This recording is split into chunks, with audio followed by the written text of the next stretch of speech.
Today's story is the further adventures of Christopher Columbus.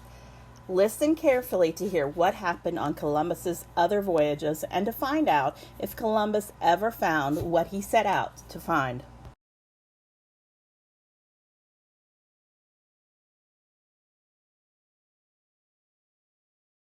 When Christopher Columbus set sail from Europe for the second time, he commanded not 3 but 17 ships. He told himself, "I will return to Hispaniola and find the men I left on that island waiting to help me.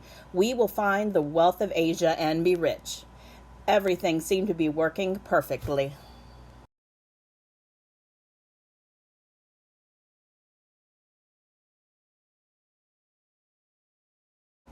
But the most important word in that statement is seemed.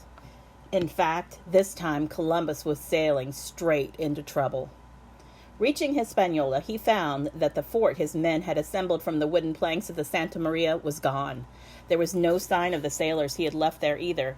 Something was terribly wrong.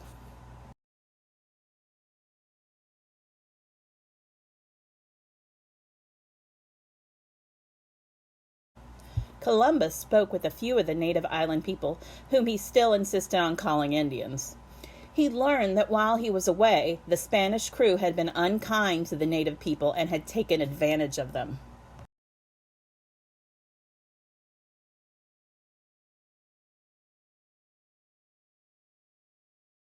Columbus had originally come in peace, but his greediness and the greediness of the sailors had changed things on the island. The men who had sailed with Columbus on his second voyage also treated the natives badly and were just as greedy for treasure. Once more, Columbus and his crew took advantage of the natives. They were forced to work for no pay, carving mines into the high mountainsides. "There is gold in these mountains," Columbus and his men told one another, "and we did not sail all this way to leave it there." But they did not find as much gold as they expected.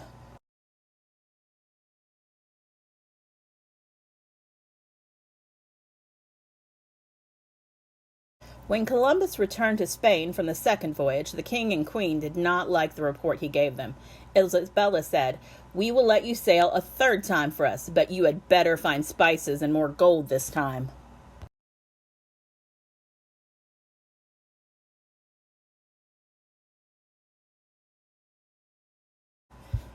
On this third voyage, Columbus thought, "Surely this time I will find a city rich with gold and spices like those I have heard about." But all he saw were jungles. During his search, Columbus became very sick. Weak and discouraged, he orders his men to head for Hispaniola.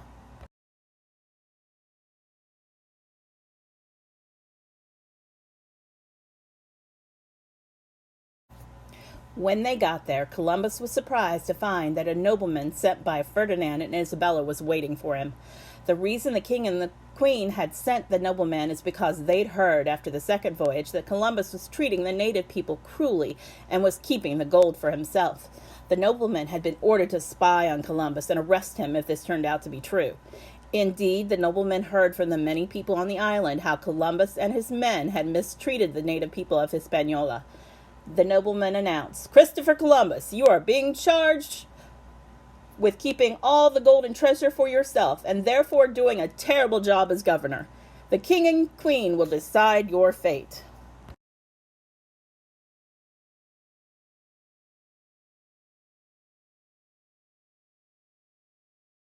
Columbus sailed the long journey home to Spain, not as the ship's commander as he had once been, but as a prisoner heading to jail. He wondered how he would be greeted by King Ferdinand and Queen Isabella.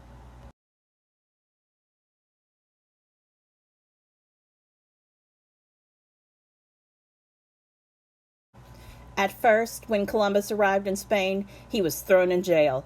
Later, when he appeared before the king and queen, they were shocked by the difference in the man they saw before them. His hair had turned completely white, his body had grown bent and weak, and the man who had boldly stepped forward in the past now limped into their presence. King Ferdinand and the Queen Isabella were ashamed. They took pity on Columbus and ordered that he be released from jail.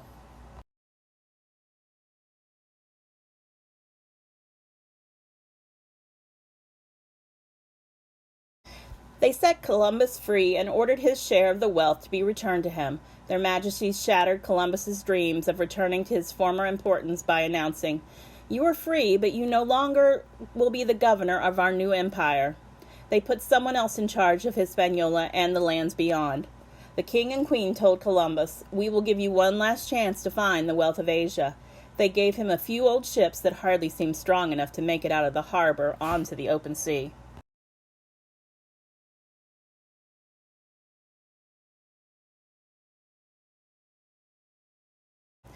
So Columbus took those rotting Spanish ships safely across the Atlantic.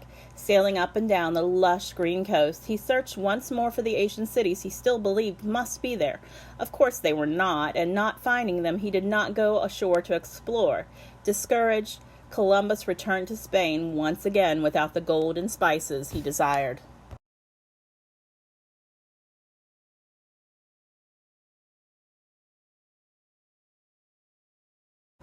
Christopher Columbus never set sail again. He died, still believing that he had found the Indies, but other explorers disagreed. They realized that, instead of Asia, Columbus had actually found a place that Europeans had never known about between Asia and Europe. Because they had never known about this place and it was new to them, they called it the New World.